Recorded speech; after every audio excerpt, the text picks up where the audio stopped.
Good day everyone, I am Janelle Emperelio.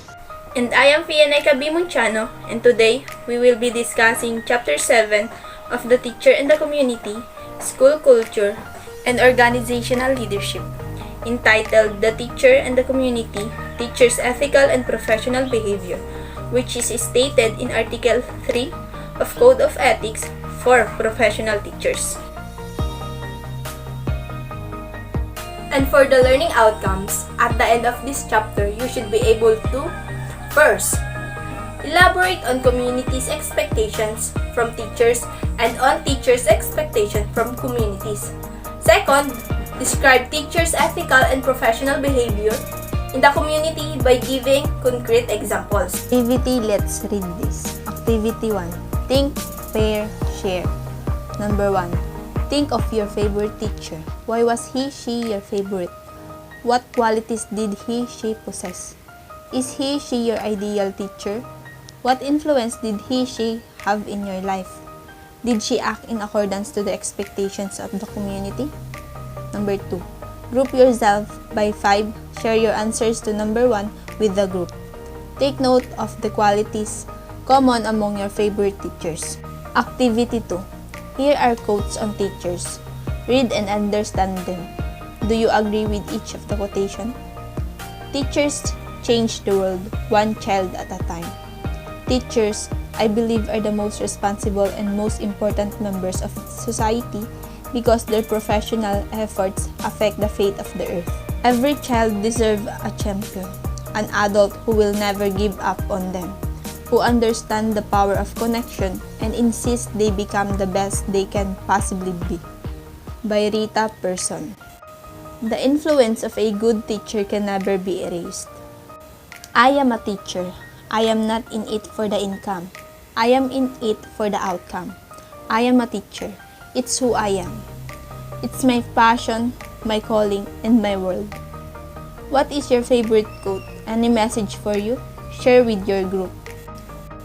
Analysis, let's analyze. Number 1. Are the traits shared in your small groups the same traits that schools in the larger community expect of a professional teachers? 2. Based on your observation, do all teachers embody the traits expected of professional teachers? Abstraction, let's conceptualize. Code of Ethics for Professional Teachers, Article 3. The very title of this unit indicates that teachers are expected to be part of the community. To be part of the community definitely means to participate in the life of the community. What is the community that is being referred to here? The 8th section of Article 3 of Code of Ethics refers to community within the school and the community outside the school. How can teachers be part of the community? The various section of Article 3 will give more details. Let's proceed to Section 1. Teacher as a facilitator of learnings. A teacher is a facilitator of learning and the development of the youth.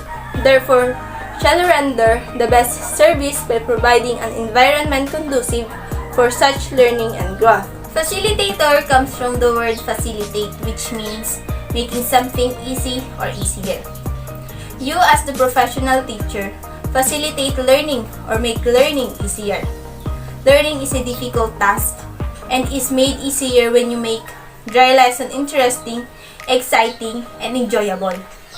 As a professional teacher, you make learning easier when you simplify the complex and concretize the abstract. This is what is ethical for every professional teacher, like you ought to do. To facilitate learning, a conducive learning environment is necessary. It has been proven that learners learn best in a pleasant environment. A pleasant environment is where the learners can be themselves because teachers are caring. No need to put best self forward because teachers and classmates truly care and take you for who you are. All forms of bullying has no place in a conducive learning environment. A conducive learning environment makes learners believe they can do the work and they feel accepted. Section 2, Teacher Leadership and Initiative for Community Participation. refers to the leadership and initiative of the professional teacher to participate in community movements for moral, social, economic, and civic betterment of the community. As a professional teachers, you do not live in an ivory tower, meaning you are not supposed to be removed nor aloof from community life. In Section 2, the words provide leadership and initiative. This implies that as a professional teacher, you have not to wait for community to ask for help. You do not just welcome the opportunity to lead. Section 2 states that you, the professional teacher, ought to take the initiative to offer your help for the improvement of the community.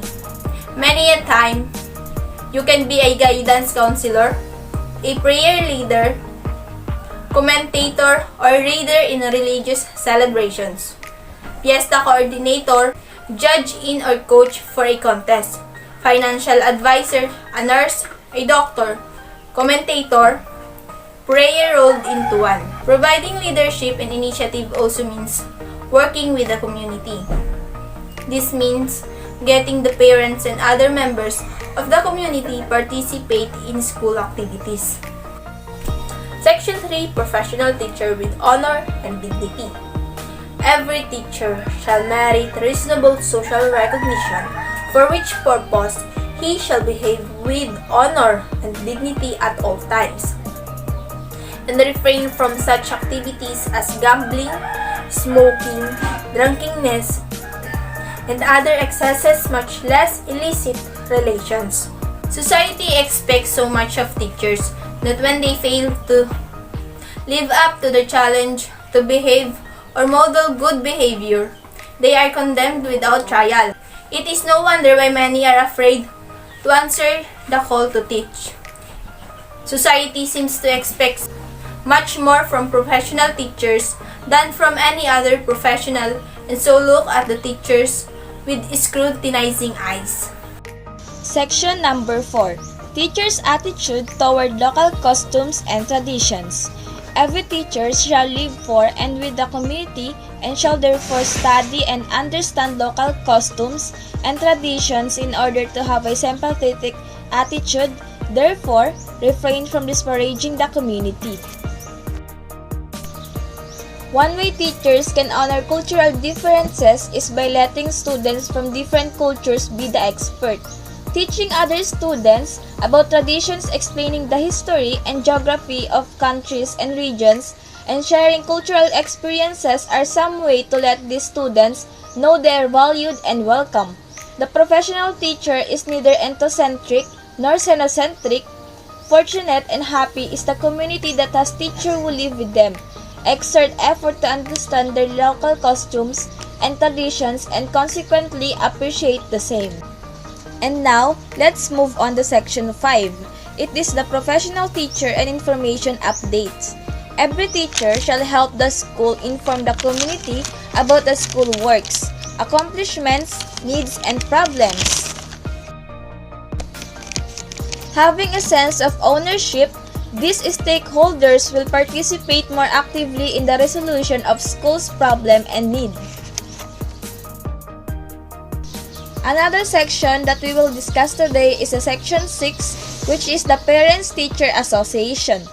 Every teacher is intellectual leader in the community, especially in the barangay, and shall welcome the opportunity to provide such leadership when needed, to extend counseling services as appropriate, and to actively be involved in matters affecting the welfare of the people.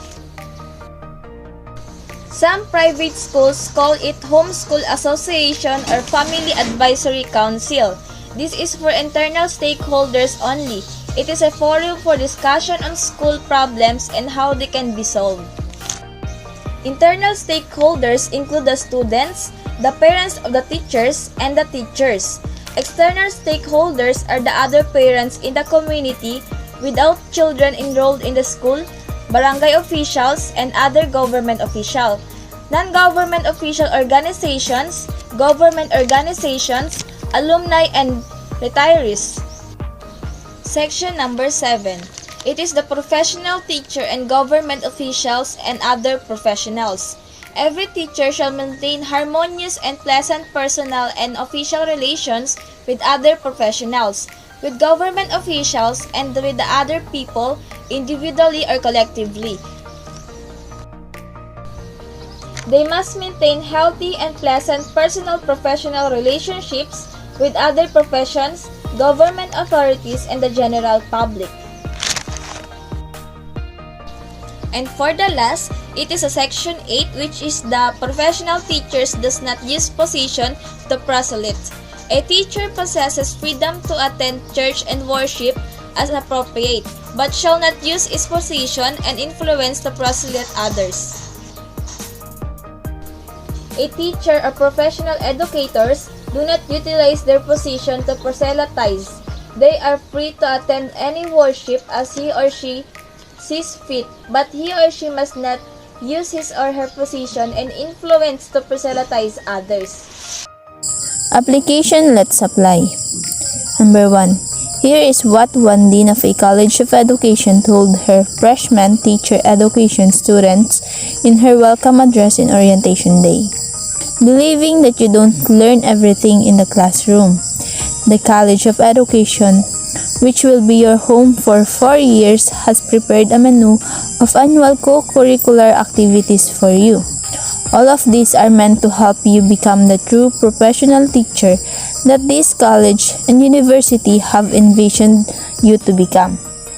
Letter A. What message do you get from the Dean's welcome address? Letter B. In the context of this welcome address, what does this statement, do more, learn more, and have more? What message do you get in relation to your pre-service education? Number 2. A professional teacher creates a conducive learning environment to facilitate learning. Based on experiences, illustrate with a drawing or comic strip what a conducive learning environment is. Display your work in class. Conduct a gallery walk for everyone to see and comment, ask questions about comic strips. Number 3. The Bible says, "You are the salt of the earth. But if the salt loses its saltiness, how can it be made salty again? It is no longer good for anything except to be thrown out and trampled underfoot. You are the light of the world. A town built on a hill cannot be hidden. Neither do people light a lamp and put it under a bowl. Instead, they put it on its stand, and it gives light to everyone in the house. In the same way, let your light shine before others, that they may see your good deeds and glorify your Father in heaven." Based on this chapter on the teacher as a community leader, how do this biblical passage apply to the professional teacher? Number 4. I don't hear what you are saying because who you are speaks louder than what you say. How does this quote apply to the professional teacher as a community leader? Discuss. Number 5. A teacher is fully convinced that her religion is the only true religion, the only way to salvation. As a result, she proselytes. Can her good intention of salvation for all justify her proselyting? Why or why not? Number 6. As a community leader, what will you do if you see something negative in the community culture? Example. Number 7. Your mayor has a teacher candidate for a teaching position. Your ranking is over. Your mayor's candidate was not part of the ranking and is not licensed teacher. As a professional teacher, what would you do? Number 8.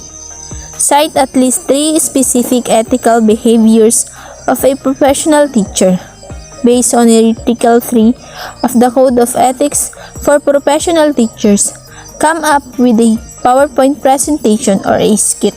Takeaways. Article 3 of the Code of Ethics for Professional Teachers states that a professional teacher shall live for and with the community.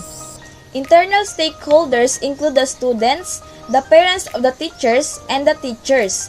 External stakeholders are the other parents in the community without children enrolled in the school, barangay officials, and other government officials. Non-government official organizations, government organizations. For the learners, you facilitate learning and the development of the youth. To do this, you have to create a nurturing, positive learning environment. For the community, you are a leader. You take the initiative and leadership to actively participate in community affairs and movements, and in turn, to involve the community in school activities for the upliftment of both schools and the community. This can readily happen if you are in harmonious relations with all people in the community.